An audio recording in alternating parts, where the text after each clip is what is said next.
Can you still hear me? Yeah, still good. How is the current situation in the US now? Do you have like fully vaccination? Well, all the people who want to be fully vaccinated can be so, and I certainly am, but a lot of people have not wanted to get vaccinated. So I don't know the statistics, but relatively, I don't know, it depends on the place, but a lot of people are not vaccinated. Our city aimed to vaccinate a lot of people over last week due to the new Delta variant. So we try to vaccinate as many as possible to normalize the economic activities. Right. Yeah. Just in Los Angeles today, I think they just said everybody needs to wear a mask again because of the Delta variant. Yeah.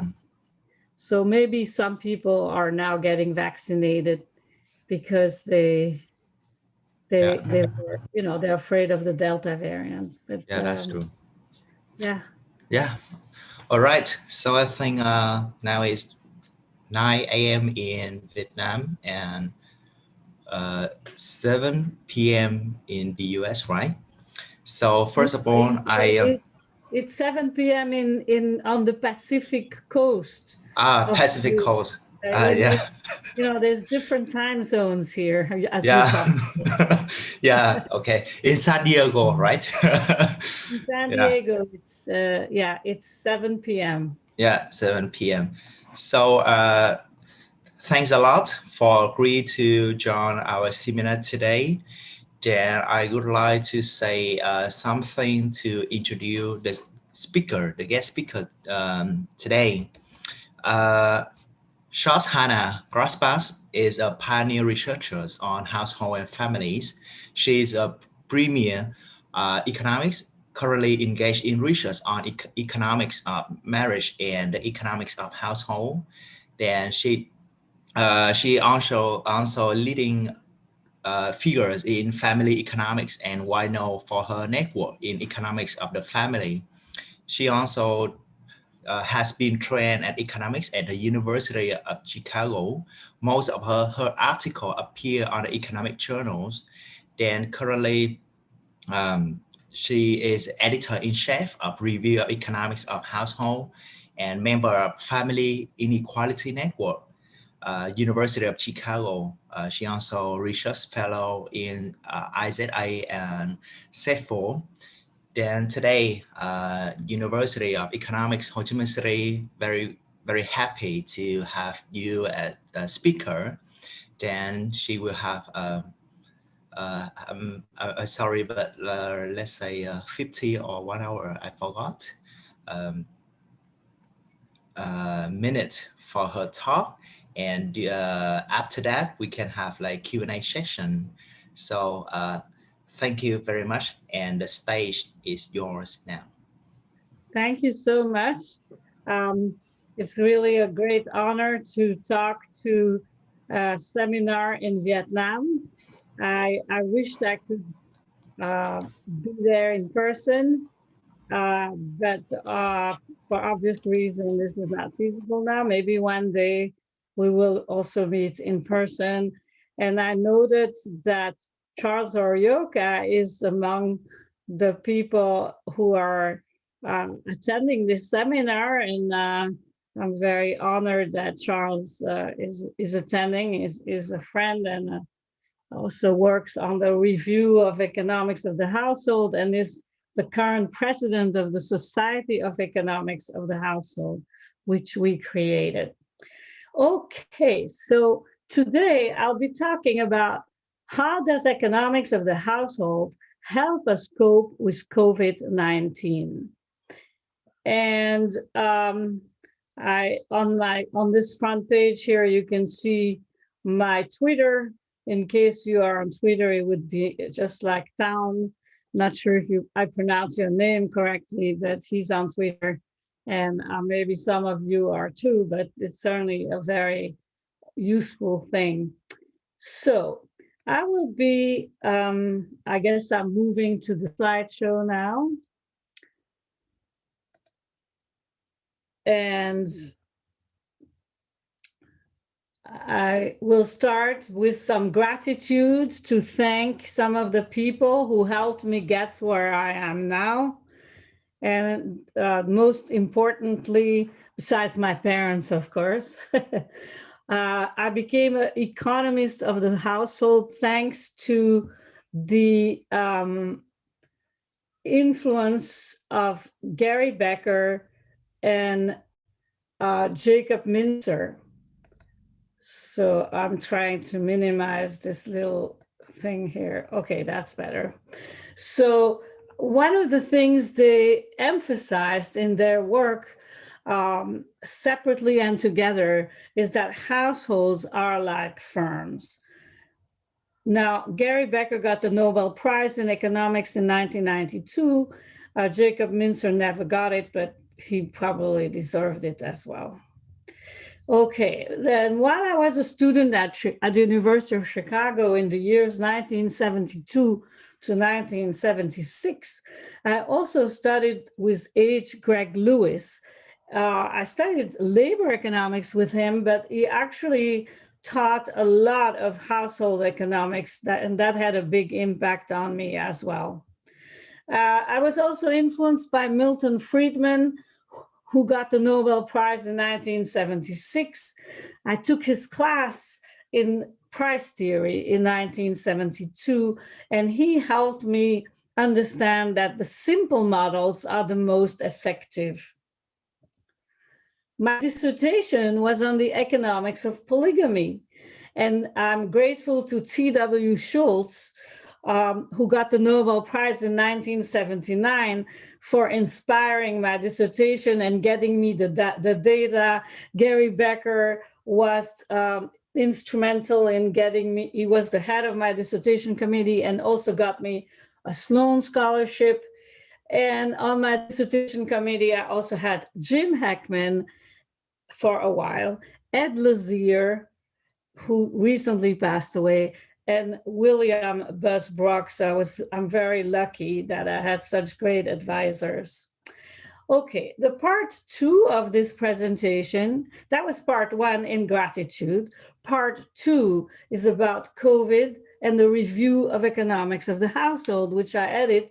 And then there'll be part 3, which is about some of my own research related to COVID. Okay, so I founded the Review of Economics of the Household in 2001, but the first issue didn't come out until 2003. And the topics that are included in the journal are all about decision-making by people who live in households. And this includes production of human capital, health, nutrition, well-being of persons living in households, issues of gender and power, fertility and risky behaviors, consumption, savings, wealth accumulation, labor force participation, time use of all kinds, household formation, marriage, cohabitation, fertility, and also dissolution of households, migration, intergenerational transfer. We published about experiments that involved households, and also religiosity, civility, civil behavior. This doesn't contain all the papers, the topics of all the papers we've published, but a big chunk. Okay, so many of these topics are possibly related to COVID because COVID affects our lives in a very major way.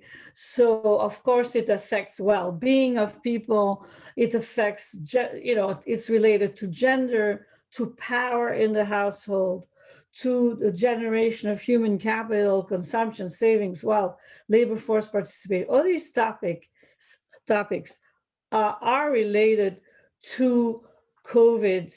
And the one of the topics I'm gonna talk about today is not even on this list, and that's death.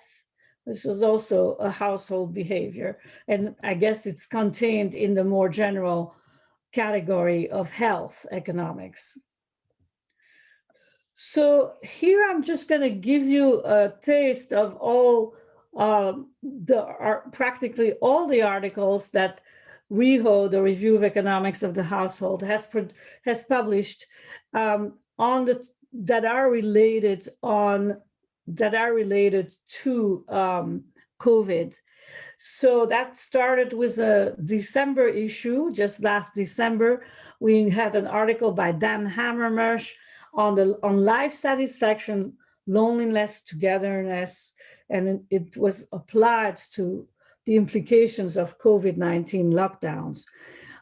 Then we have an article by Daniela Del Bocca and her Italian colleagues on women's and men's work, housework, and childcare before and during COVID-19, using a unique data set that they collected in Italy. And that paper has been one of the first papers that showed that COVID-19 implied a lot more household production on the part of women compared to men. And since then, there's been many other studies that have found that, but they were the first, and they used a unique data set, and this article has been cited very widely. Then we published an article by Jeffrey Harris on the COVID-19 epidemic in Florida, and how when younger people live with older people in the same family, usually, how that can affect the transmission of infections like COVID, and specifically COVID. Then we had an article on risk tolerance, altruism, and health, and it was about the willingness of people to wear masks, to take a vaccine, etc., because it's not only good for them, but it's also good for others. And then another article on this gender matters by Misty Lee Hagenes on parental attachment, mostly mothers versus fathers, as the COVID came and how that affected people. Then in the next issue of March 2021, that included a summary article by Enrica Croda and myself.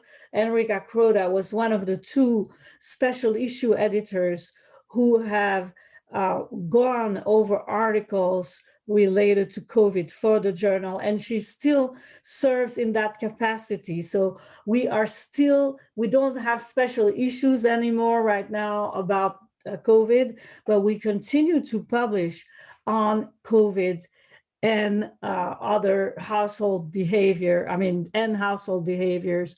And Enrica continues to be one of the editors in charge of manuscript on this topic. Here, this issue included work by Gemma Zamaro and Maria Jose Prados on also on the division of work, about childcare, work, mental health as well, using US data. We had an article from Japan by Eiji Yamamura and Yoshiro Tsutsui, which also looked at how the closing of schools affected working from home during the pandemic in Japan. A similar topic was addressed by Cynthia Banzak and Martha Starr for the US, also about schooling and how it affected the allocation of time in the United States. Then we have an article using German data that looked principally at parental well-being, and an article using UK data by a team of Australian researchers who looked at working parents' financial insecurity and childcare and mental health. Finally, we had an article by Lin-Chi Su and Alex Henke using US data on COVID-19, staying at home, and domestic violence. In the third issue that we published on COVID-19, the introduction to this article was by George Davis, who was one of the editors of the review, and actually I'm very thankful to him because the idea of doing special issues on COVID-19 in the journal came from him.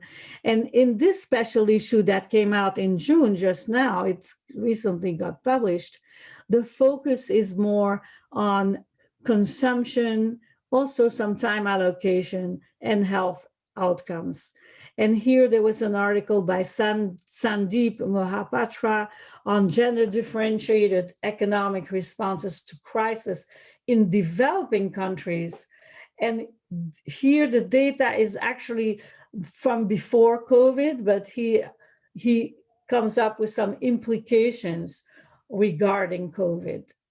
Then that issue includes the article, one of the articles I'm going to discuss today with a colleague, Ainhoa Aparicio.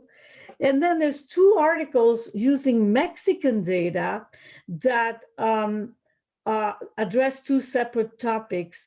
The first one is by Raimundo Campos Vasquez on consumption and geographic mobility in pandemic times.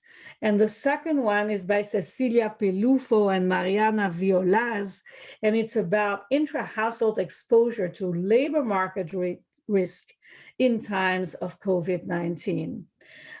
We also have an article on consumption in Iran by Mohammad Hosseini and Abol Mohseh Valizadeh. Not sure if I pronounced it right. Finally, an article on consumption, food waste, and diet quality, the impact of COVID-19 by Benjamin Sharadin. Okay, so these are so far all the articles on COVID-19 that have been published in the review of the household. I'm now, before I switch to my own research, let me just mention that economists are writing about COVID, and there are many publications about this in many journals, including Economics and Human Biology, Journal of Population Economics, Feminist Economics, and many more. But some of the smaller journals started publishing on this topic before the more heavy duty and high impact journals who didn't really want to start publishing on this topic right away, but they're catching up. I think some of the top journals are now also publishing about COVID. Okay, now I'm switching to my own research, and I'm going to be talking about two projects that I've been dealing with in the last year and a half that deal with COVID. And the first one has been a joint project with Ainhoa Aparicio from University of Torino in Italy. And it's about the determinants of fatalities from COVID. Some of you may pronounce it fatalities, I'm not sure. My first language is French, and just in case you just wonder about my accent. And this research was already published, some of it in Economics and Human Biology, some of it in Pathogens and Global Health, and the last one I just showed you in REHO. And I'm also going to be talking about an ongoing project that has not yet led to publications, but hopefully it will. And that's with Cynthia Banzak and Crystal Hopo Wong. And that project has to do with participation in the labor force, COVID, and laws about division of marital property. And you might, hopefully you are intrigued. Somebody's talking and should mute themselves.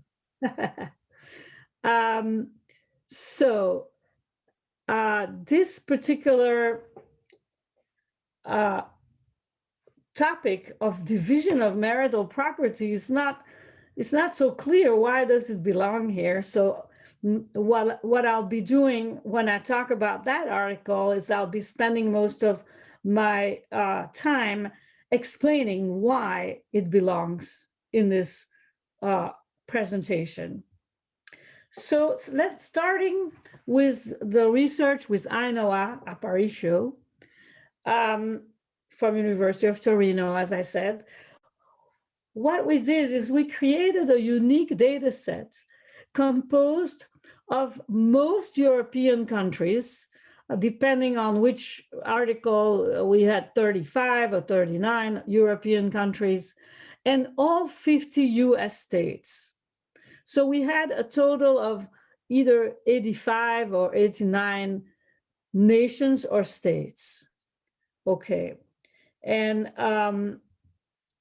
the main questions we addressed in these 3 articles is first, with that data set, is first of all, is intergenerational co-residence positively associated with COVID fatalities? What intergenerational co-residence means that people who are members of different generations live together in the same home, okay? That's the first question. And the second question is, how beneficial is it that a country's pandemic started at a later date? So when we did our research, we just limited ourselves to the European countries and the US states. Meanwhile, COVID spread practically to every place in the planet, including Vietnam. And it's still a good question to ask, but with our data, of course, we can't address it. We just looked at these sample that I mentioned before. Was there an advantage for a country, or is there an advantage to start later rather than early? And finally, the third question we asked, was the US worse at preventing the spread of COVID when compared to Europe? Okay, so starting with the first topic, I will first mention some of the previous literature on these topics. And on intergenerational co-residence and death from COVID, fatalities from COVID, there was an early study that we had a hold of by, I can't read both names right now, but it's under the screen, you can read it on the full version of this presentation. I'll make it available, and all this can be found in the articles that this is based on. So an early study showed, just for 24 countries, mostly European, that there was a positive correlation between intergenerational co-residence and death from COVID. But then a bunch of other studies came out and disputed this and said, no, look, like Arpino et al., for example, they used Italian data. Italy was one of the first countries that got hit very dramatically by the virus outside after it moved away from China. And they did a very thorough study of various parts of Italy, and they found that it's actually doesn't hold for Italy. In those parts, you didn't necessarily get more people dying from COVID. So they didn't find that. And another study, for example, he mentioned here, didn't find that either. On the other hand, there's one of the articles I mentioned that was published in the journal by Jeff Harris did find, using a data set from Florida, very carefully done study, he found that there was a positive correlation. So it's still an open question. So we adding to that research. And the second topic that we addressed about how beneficial is it to start later with the pandemic, there was also existing research on that, again by a team of Italians, and it was published in Pathogens and Global Health. But they had only looked at 14 countries. So we add to their study because we include more countries. We also look at a longer time range, and we use statistical analysis that controls for many other factors, whereas they didn't do that. All right, next, the third topic, that's a very controversial topic, was the US worse at preventing the spread of COVID in Europe. And that was one of the reasons that Donald Trump lost the election in the United States. Is, a lot of people were very critical of what he had done with respect to fighting the pandemic. And we have something to contribute to this controversy, in terms of the early history of what happened in the United States. So now let's look at these topics in more detail.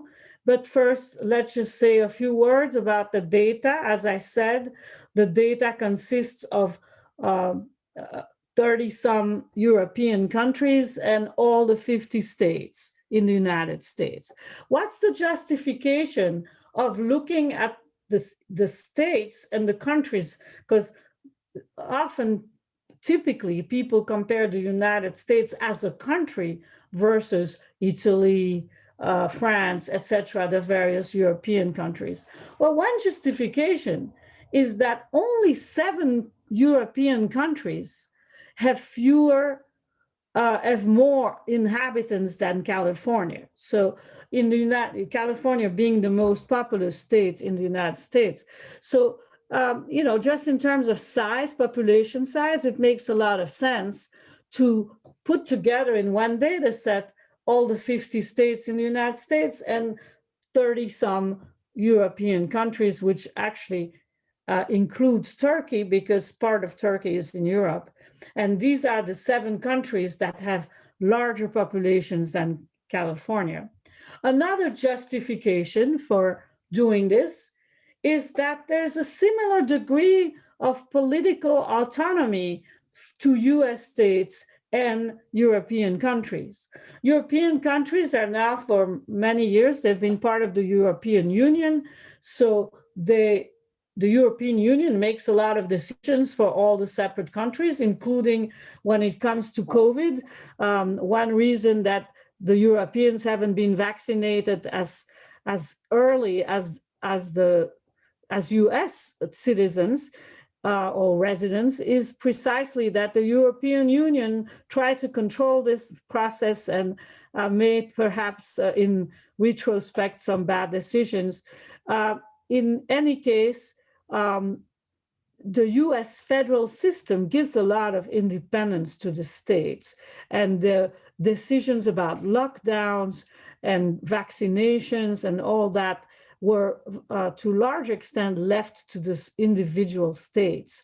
So and likewise, the European states made a lot of their own decisions when it comes to lockdowns, testing for viruses, perhaps not as much in terms of choosing vaccines.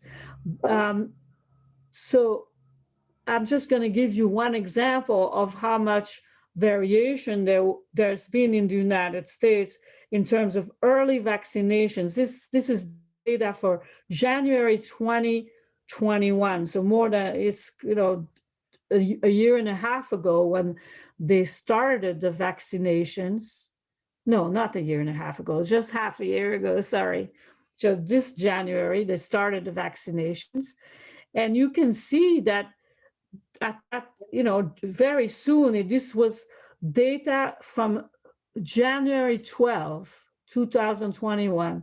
You could see that in West Virginia, at that date, 5.8% of the population was already vaccinated. But in Arkansas, only 1.4%. So you had a huge difference here between these two states. And then, as you can see from the map, there was a lot of variation throughout the United States. And this is typical. And the second example of different behaviors from among states regards the topic that we will be looking at in the second part of this part of my lecture about different laws regarding division of marital property. Okay, one question you may ask, and I wish I had more to say about Asia, since you are, or it seems like almost everybody is here today, besides myself, is residing in Asia and possibly in Vietnam. Why just Western countries? You know, it would have been nice to also do a study like that with Asian data or international data that includes Europe, the United States, Asia, and perhaps more. Well, one reason that to justify our decision is that there are some commonalities between U.S. states and European countries, namely they're all part of the Western world, and most U.S. people came from Europe originally, and so there might be a lot of cultural impact of how willing people are to wear masks and to follow curfew orders. And so we have a relatively homogeneous group here of people who come from a similar cultural background. That's an advantage, so we control for that. Okay. Now, to facilitate the comparison across these geographic units, we're going to be defining the onset of the pandemic for every geographic unit as the day on which the first death from COVID was recorded. And then we look at the number of deaths at 100 days from that onset. And in some cases, we also look at 50 days and 60 days. Okay, now there was quite a bit of variation because 100 days after onset corresponded to May 25th, 2020 in France, and in Wyoming, the state of Wyoming in the US, 100 days was July 22nd. So you have a variation here of 2 months, basically, in terms of the onset of the pandemic. The next table gives a sense of the variation in death per capita among all these various geographic units. This is all at 100 days after onset. And of course, the pandemic was the most dangerous and fatal in the early stages for most of these countries and states. So you see that the first 6 geographic units are states in the United States, with New York by far being the worst, but New Jersey close to it. And then the first European country happens to be the country where I was born and raised, Belgium. And then you have Michigan, Illinois, Delaware, Maryland, Pennsylvania, US states. Then you have the UK, Spain, and Italy. And the next slide is looking at the best performers with the lowest fatalities as of 100 days. And some of these numbers changed later on when more waves of COVID spread around the world. But at that point, the very best country was Slovakia, then Latvia, Greece, Hawaii, Malta, Cyprus, etc., all European countries. Okay, so now we're going to be looking at evidence for is there something going on there with intergenerational co-residence and COVID fatalities? So first we looked at simple correlations. This is what you see when you put all these 29, at that point we had 29 European countries and 50 US states. You don't see much. The correlation line is flat.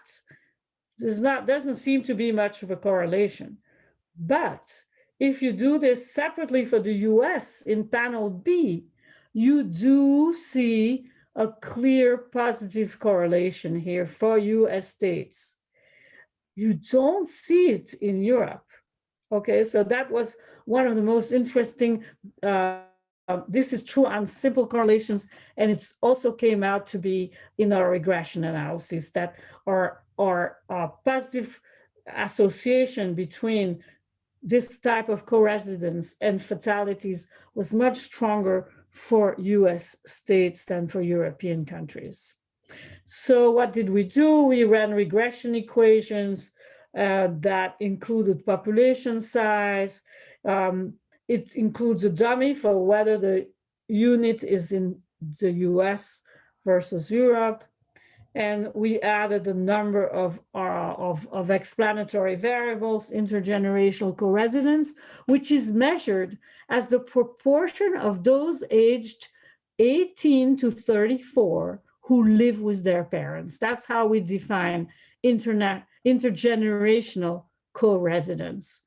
We controlled for percent of the population over age 65, percent urban, gross domestic or state product per capita, rental prices, and rental prices were included because they might be a proxy for residential patterns, and they affect real income. We also added the number of days since the first death in France, recorded on February 15, 2020, the square value of that number. We also had some controls for the type of government. Is it more left-leaning or not? And we had a number of social distance measures that are related to whether a partial or full lockdown was instituted, and if so, what did it include? Night curfew, closed schools, closed shops. We had dummies for all these measures. Okay, and here's the first model we estimated.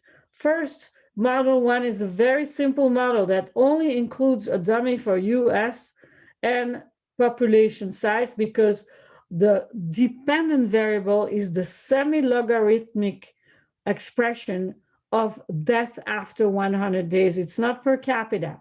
So we, of course, need to control for population size, which is a very big factor. If there's more people living there, of course, there's also more people dying.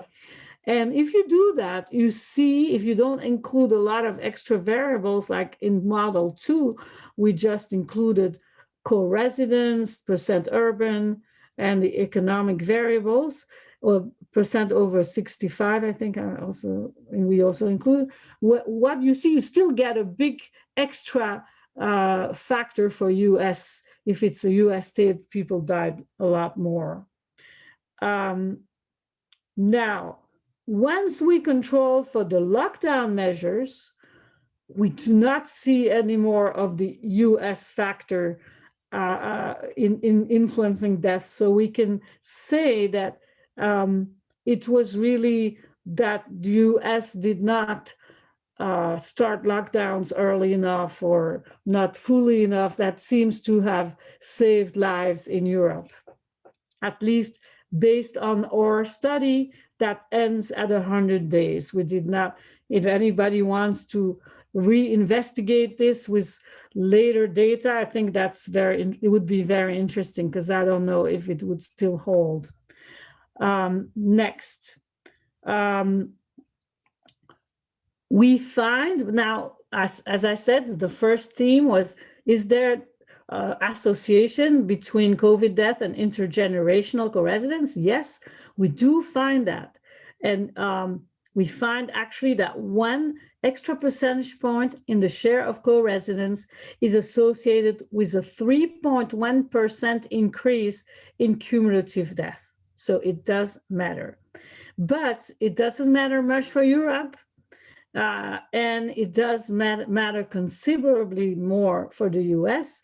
It's the share of co-residence is associated with an almost 11% increase in cumulative death 100 days after the onset of the pandemic for the US. Second question, how beneficial was it for a country to start later, the pandemic later rather than early? And here we also found a strong effect. We find that if an area got 1 extra day to prepare, because the pandemic started 1 day later than, let's say, in another place, cumulative death go down by 7.9% and 10%. In other words, one reason that New York and New Jersey did so much worse than the rest of the US states is because they got it early. They were a lot more exposed to travelers from other countries, from Europe, from Asia, and they got the virus earlier and they were not prepared. There was just so little information about how to deal with it. And so that's the main reason why they had such high death rates, or at least a major reason. Okay. Now let's say a few words more about question 3, were people more likely to die in the US than Europe? And I already showed you, yes, they were. And if we don't control for the social distance measure, they were twice as likely, 100% higher likelihood of dying in the US. But after we include all these social distance measures, the mortality gap disappears. It becomes statistically insignificant, more exactly. So what did the Europeans do compared to the US states? They took less time to close their schools. They took less time to impose full lockdowns, to the extent that there were full lockdowns. Their shops were closed faster, or more of them were closed, and more of them, actually 9% of European countries had partial lockdowns and no US states had that. Okay, other findings: the larger the population size, the more death, of course. Urban also matters. More death in urban areas. Rent also had an impact. Higher rent, increase in cumulative death. Okay, so we conclude that social distance measures were effective. And so I already said all that, and I don't think it's necessary for me to summarize this research, but here on this slide, you have a nice summary of the main findings, because I do want to still have time to cover the third, or the second application of economic analysis. And what distinguishes this second application is that it actually includes more economic analysis. All I showed you about fatalities and COVID, there's not, other than the fact that we included some economic variables, other social scientists could do this as well.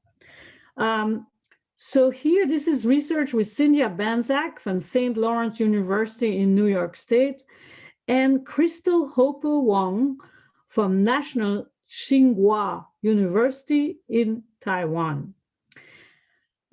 We so far have a working paper that includes some of the discussion that I will present today, and it's an IZA discussion paper, and I will make those slides available, so if anybody wants to see that research, they can get all this information. All right, so when COVID struck, school closures became essentially universal with no known reopening dates. All of a sudden, parents of school-age children had to deal with their children being home. And as a result, many more women than men left the labor force in the United States and many other countries. So what I'll present today is a conceptual framework that ties COVID to changes in labor force participation and state rules for marital property division, because in the United States, each state has its own laws regarding marriage and divorce. This framework was applied to an empirical study which I will say very little about. I will focus my presentation on the model that provides the conceptual framework. So according to this model, individuals living in couple belong to two categories. Some of them, this is simplifying, okay? Doesn't mean every single couple follows these, but it's often the case that there are couples where one of the members of the couple can be looked at as the worker because they supply the time in household production. They might also be working in the labor force.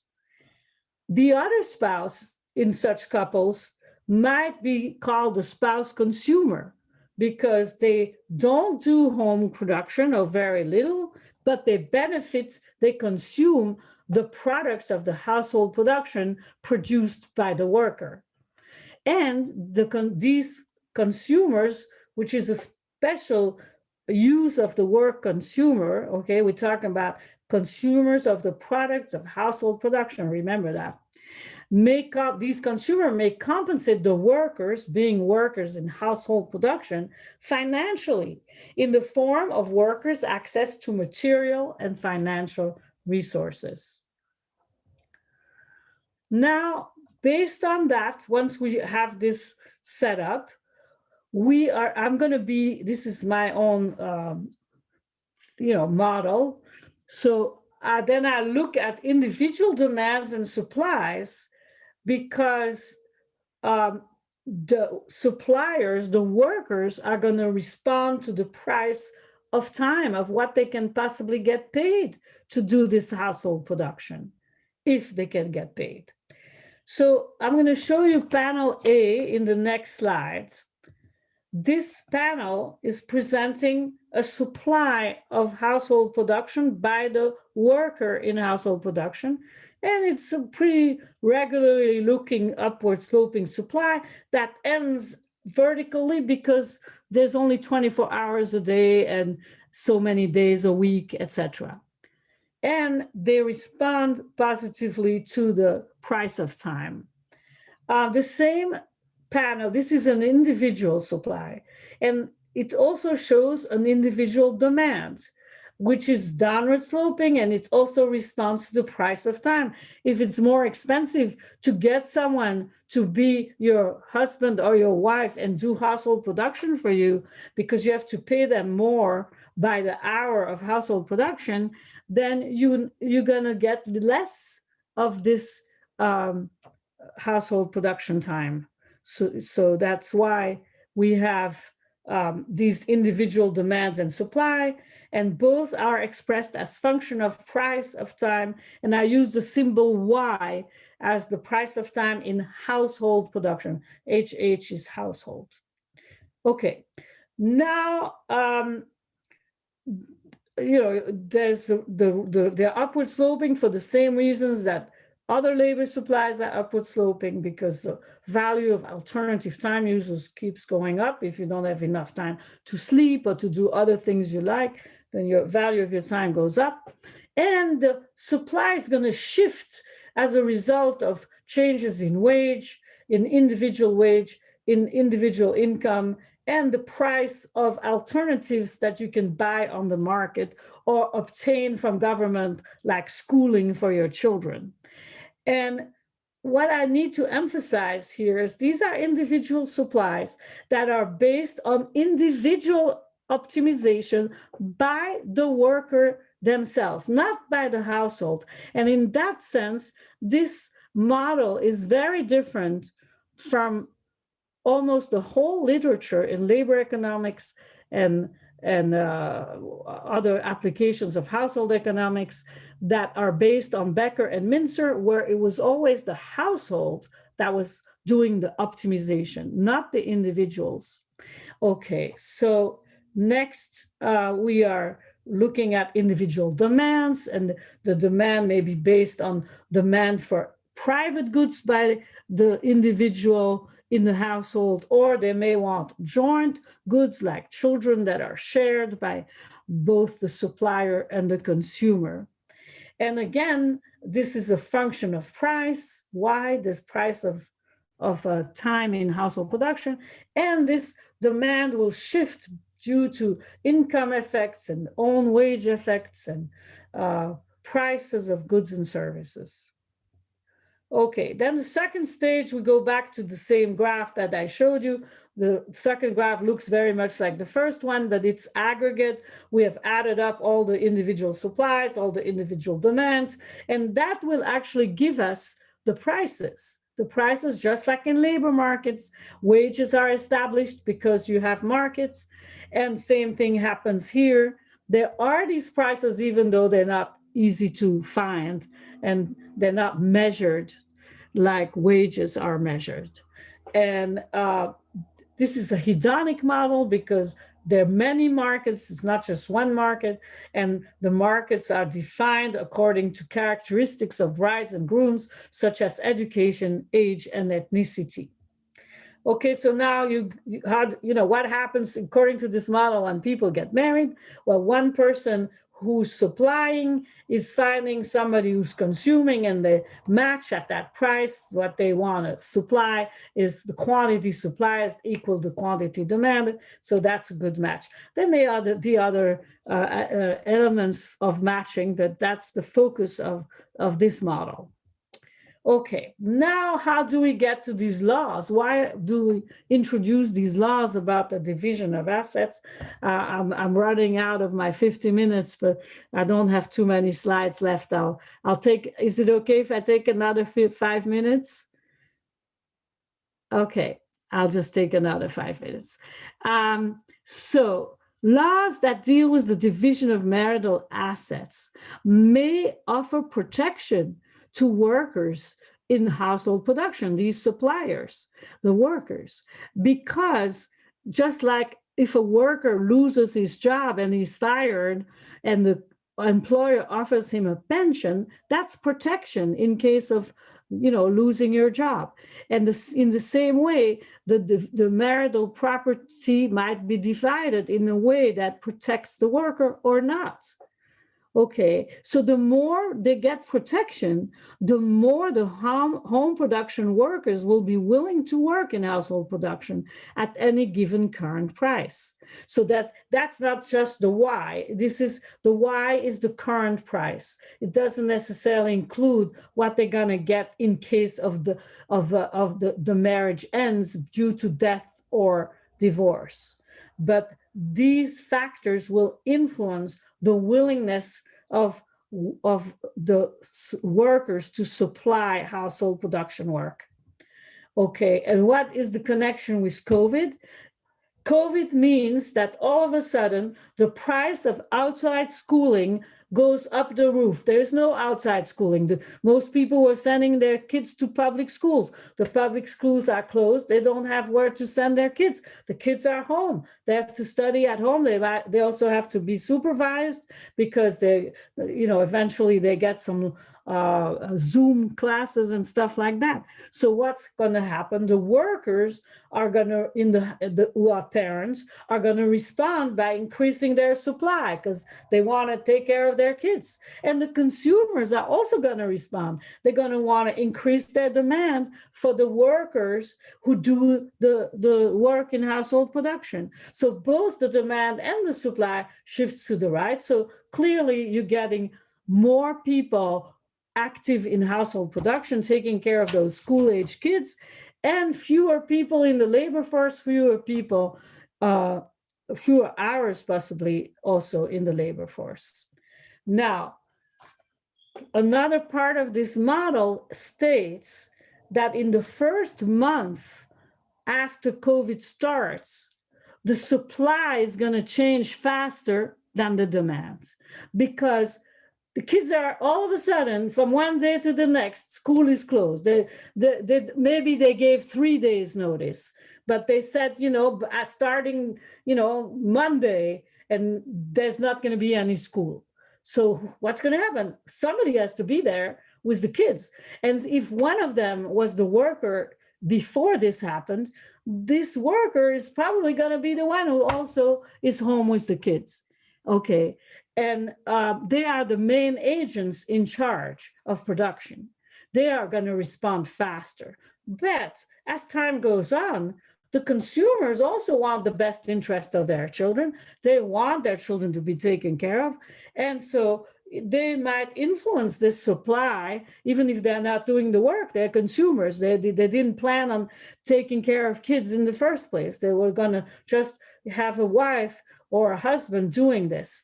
Okay, so eventually they do have a way to influence the results. And so the workers' initial response is going to be more dominant in the first days or month after COVID starts. And at that point, the pre-existing financial incentives, this is what I have here, the pre-existing financial incentives will be more important, because that's where I move too fast. Okay, that's where you have what happened.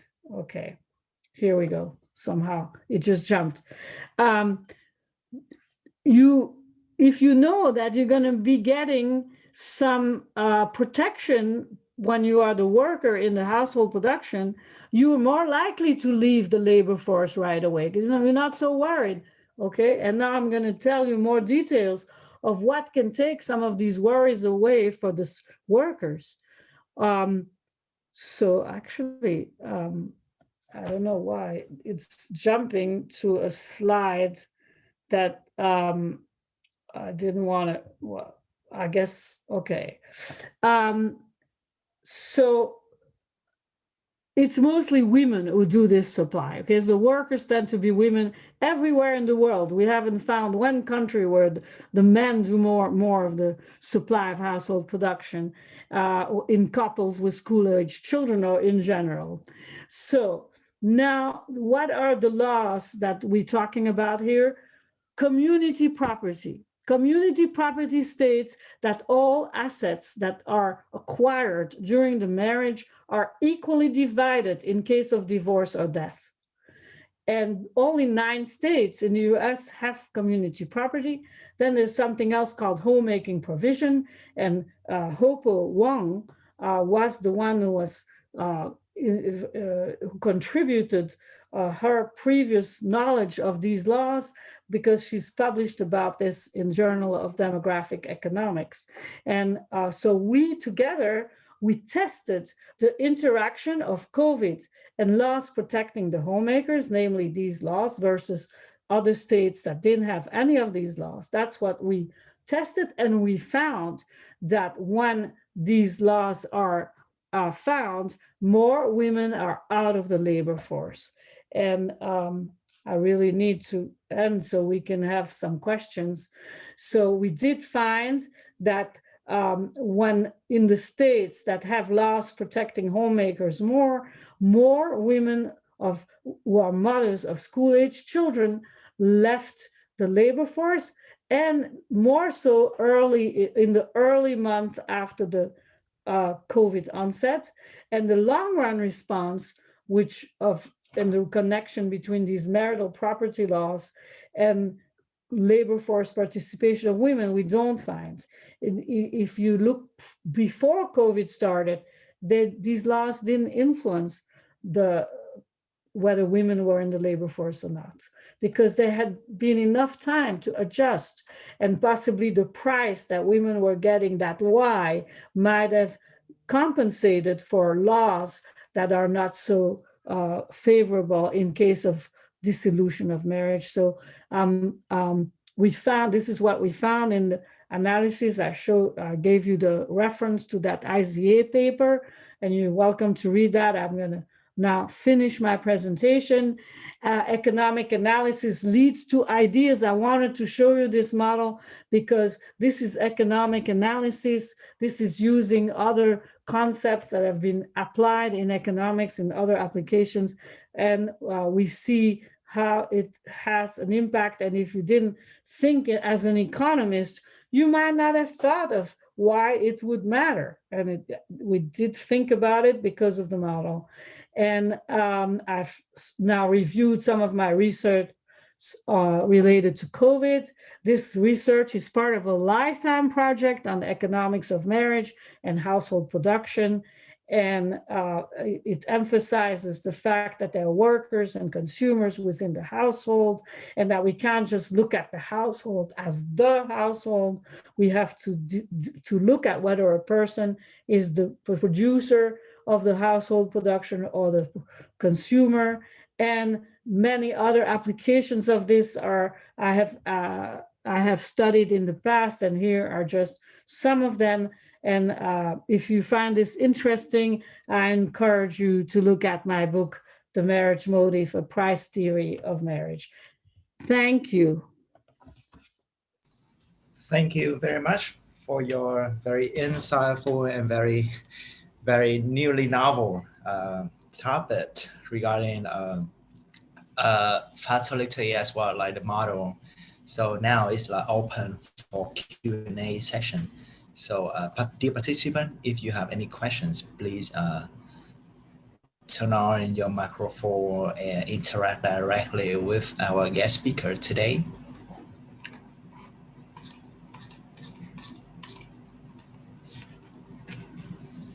So we are still waiting. Hey, excuse me, can so I have before, yeah, please go ahead. Yes, so thank you very much, Shoshana. So I can imagine that actually you have been working like huge bunch of work about COVID-19, gender issue, and also the economics of household. And a very general questions that actually, and by the way, I'm Thong, and I'm a University of Economics Ho Chi Minh City faculty member. So I'm interested in the one idea came up, and also another research of mine going on, and I want to know that whether you have any research paper or something related to gender differences in terms of the gender differences in terms of the vaccination. For example, men or women tend to be likely to get vaccinated, because a large literature also found that actually women seem to be more cooperative. So, and vaccination it has some characteristic of public good. So, are there any findings or something associated with this is an excellent question and excellent project. I would say of all the papers we published in Rio so far about COVID, I would say that the most relevant one is an article that came out, I think, in the December issue, that was about willingness to cooperate with various measures. It wasn't about vaccination, because at the time they did that study, there were no vaccinations yet. The vaccines had not yet been brought to market. But there was a question of who's willing to wear a mask, and the same personality traits and attitudes are gonna be influencing whether somebody's wearing a mask or not, and somebody takes a vaccine or not, because part of the the altruistic motive is gonna influence those two decisions. And so they did an experiment, and they looked, and I think they include gender. So you should look at their article. It might be relevant for your research. And also I would look at Google Scholar, who has cited them, and maybe they did some other work. I would contact them and see, it's possible that there is a whole literature out there, but I'm not aware of that. And Rio would be definitely very interested in an article about this, about the willingness to, or whether people actually got vaccinated as a function of gender and some other factors. Thank you very much. Another detailed questions in one of the research that you presented today. Actually, you also show the model that the number of deaths or fatality rate. And in the model, did you incorporate some information related to pre-existing health conditions of the people who die because of COVID? So That is the No, detail that you did. I haven't done that, and I would say that that's more of the biological aspects. You know, this is very interdisciplinary, and I would say that literature on pre-existing conditions is more likely to be found among medical professionals and biologists, etc., virologists. All those people are more, you know, but there might also be some economists who are doing this research. One of the people we published, Jeffrey Harris, his article also came out in the December 2020 issue. He's both an economist and an MD at MIT. So you could possibly also contact him or look at his research.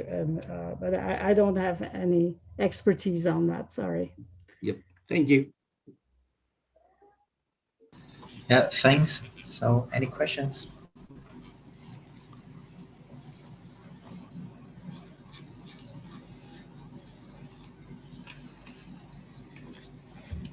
Actually, I just have one question regarding to the first project that you carry out. It's not the questions, but just like the discussion, like the fatality, right? Fatality, like the death rate. Okay, yeah. Yeah. Okay, it's like the death rate. I'm not sure if you can control for the trust of the government, and also the government trust, like political trust. Do you mean the degree to which the people trust the government? Yeah, exactly. So and also one thing is like individualism for country, let's say for the US and European countries. Why I suggest this one? Because when I observe the case of India, if you saw the case of India with very high death rate, you also see that like why the government, they also apply very strict and stringent policy to lock down, to do everything, but the death rate in India still increasing, right? This means because like the individualism is very high. That means the Indian people, they have like very high individualism. Then they don't trust the government. So if the individualism interact with the trust of the government is also high, then any policy applied to control for death rate tend to ineffective. Yeah, this is an interesting idea and an interesting question.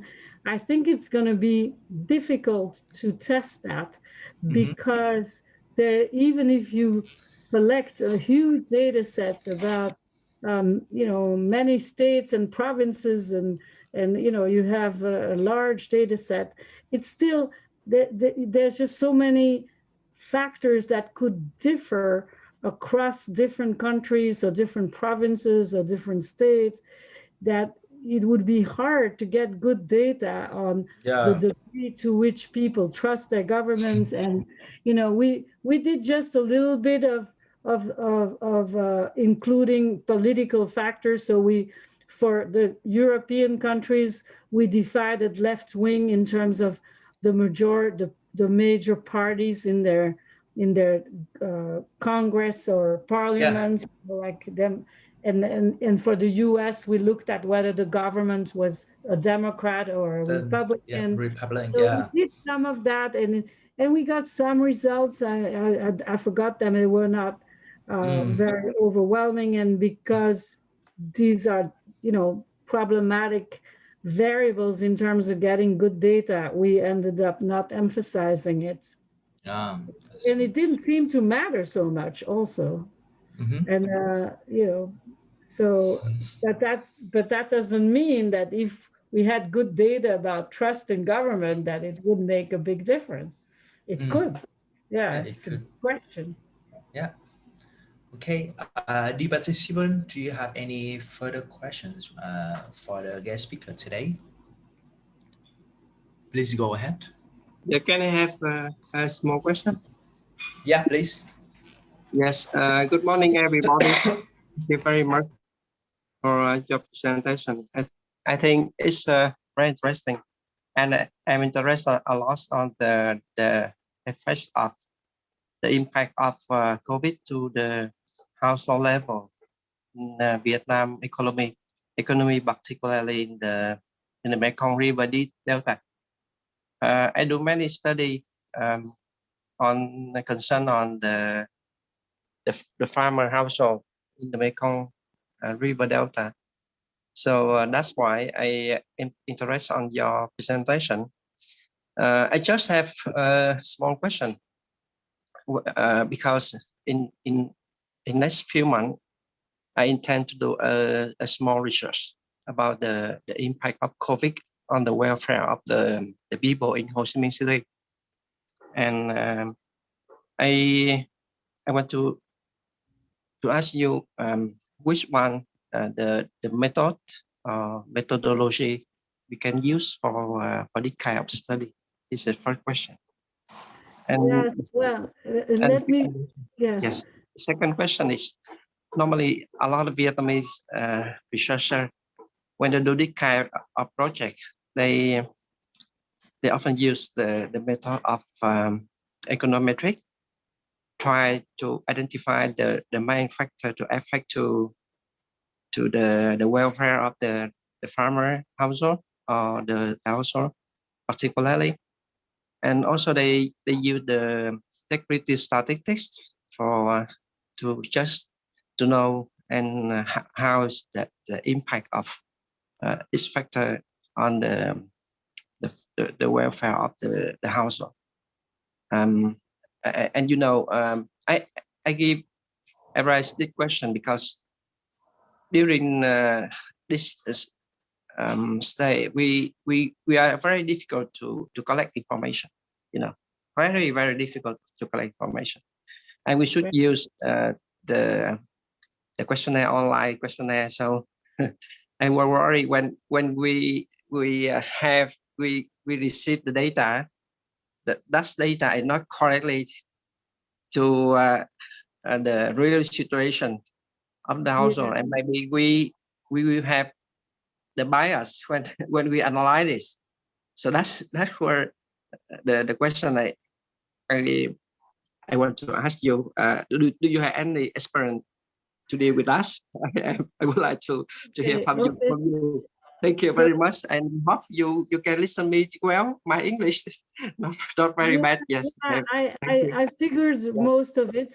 I did identify what you're talking about, the farmers of the Mekong Delta, and it's certainly you know, I'm sure in Vietnam a high proportion of the population is still involved in farming, so it's very important to cover this population. I personally don't have any experience in data collection. I always, to the extent that I analyze data, I analyze existing data.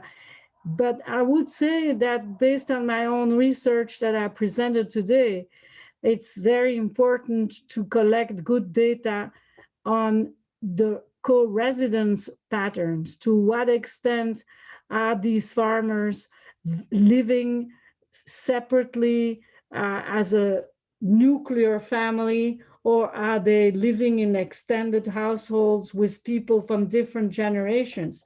Because it is a fact that older people are more susceptible to die from COVID, and you know, I assume your research is also about COVID, right? So the more susceptible people are the older people, and if they live with younger people who travel more and they get exposed to the virus more, that could be very dangerous. So it could be that it would be wise in Vietnam to and other countries to be especially sensitive to encourage and to this issue, and to encourage the younger people who are more involved in marketing the farming products and get around, because farmers have to sell their product. They can't just, live out of subsistence if they want to make a living. So they have to be very careful in terms of not exposing the older relatives to the virus. And so perhaps that part of my research is relevant, and that should be emphasized in the questionnaire to see how careful they are in protecting their elderly.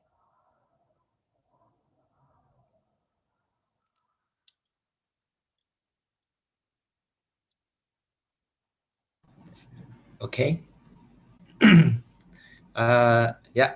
Then any questions? Can I share? That's actually a question. Yeah, please go ahead. I'm Eric Paskin from the Philippines.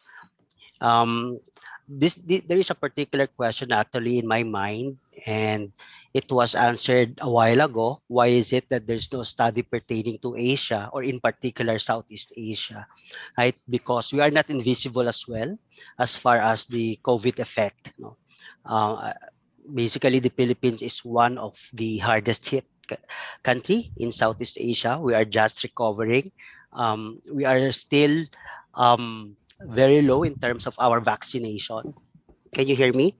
Yes, Yeah, I can hear you. vaccination. Yes, Now, I was yes. just like wondering a while ago, because the results tells us that correct me if I'm wrong, no, because I heard that as far as the household productions are concerned, the impact is that there is high value to it, that there is an increase in the household production. Am I correct? That I didn't understand. What is it that there is in household production? That based on the result that the production of household increases during COVID, during lockdowns. Yes, certain forms of household production, like taking care of children who usually go to school, and also many other aspects, like people don't go to restaurants, so they cook more, and they do more things in the home than they did before. They have to entertain themselves. Sure, that this project I was talking about was focused on parents of school-age children, but in fact, you have a lot more household production going on almost every item that usually people purchase. And that there's some of the articles we published has to do with consumption. There was a reduction in consumption, a lot more savings. People don't have how to spend their money. They usually travel, they go to restaurants, they couldn't do all those things. So yeah, go ahead. You still haven't finished your question. Yeah, I think that is the right context. And now I understand clearly what you meant by the increase in household production. Because as far as the Philippines are concerned, there were a lot of households who were greatly affected during the lockdowns, right? Although the production of household, based on your context, it's true. I would not refute that. But in terms of the economic benefits of being unemployed for a certain period of time, I feel like the household production in a way has been affected as well. Okay, but not in the context that you would like to present it to us. And there's a big difference between household urban and household rural, because the household rural could be able to sustain themselves by doing backyard farming, and that particular household activity provide them economic welfare, not necessarily an income coming from a particular entity, but something that would be coming from within the household because of their activities, to sustain themselves in terms of foods. It's not actually a question, it's just like sharing. And thank you so much, ma'am. Yeah, well, you're bringing up a lot of important topics, and the context of the Philippines and perhaps Vietnam is more similar of all the countries that we published articles about. I would say the country that is closest to the Philippines or Vietnam would be Mexico, because we published 2 articles about using Mexican data. And one of these articles is about consumption, and and another one about mobility.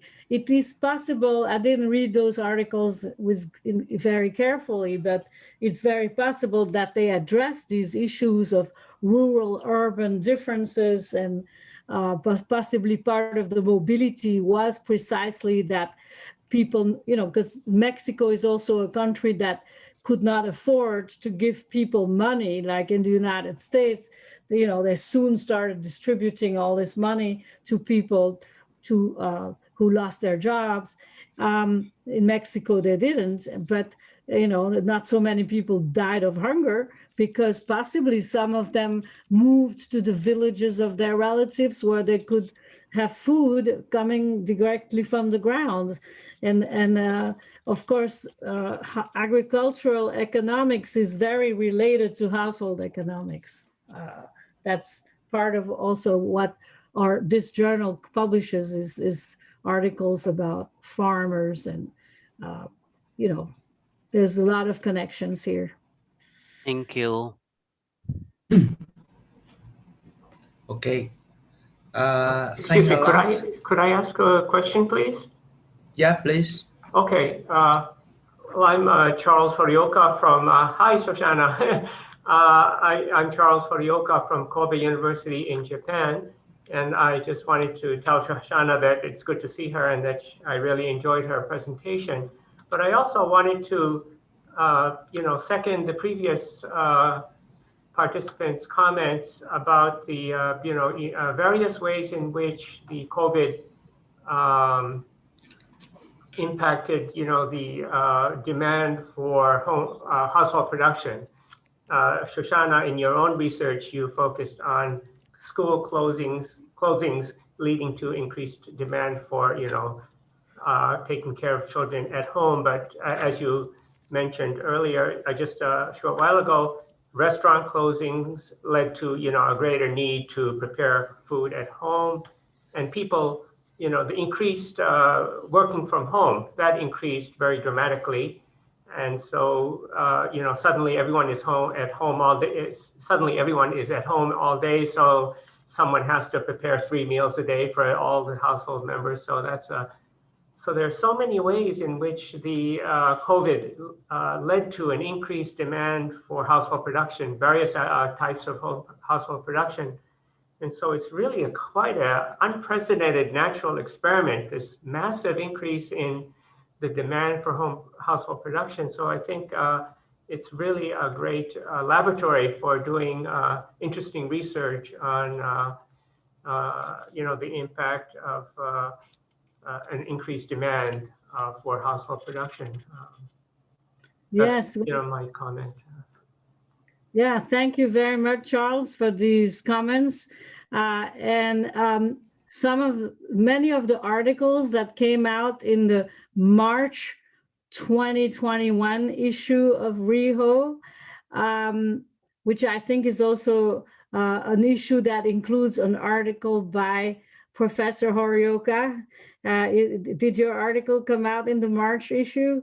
Yes. So Professor Horioka wrote about savings and bequests. It's not related to COVID, but it happens to be in the same issue. And so, but like the COVID articles in that issue dealt very much with data about allocation of time in the US, in Germany, in the UK, and to a lesser degree in Japan, because the Japanese data were very limited. The study was limited to how much people worked out of the home, and they didn't have detailed information on the household production the way these other data sets had.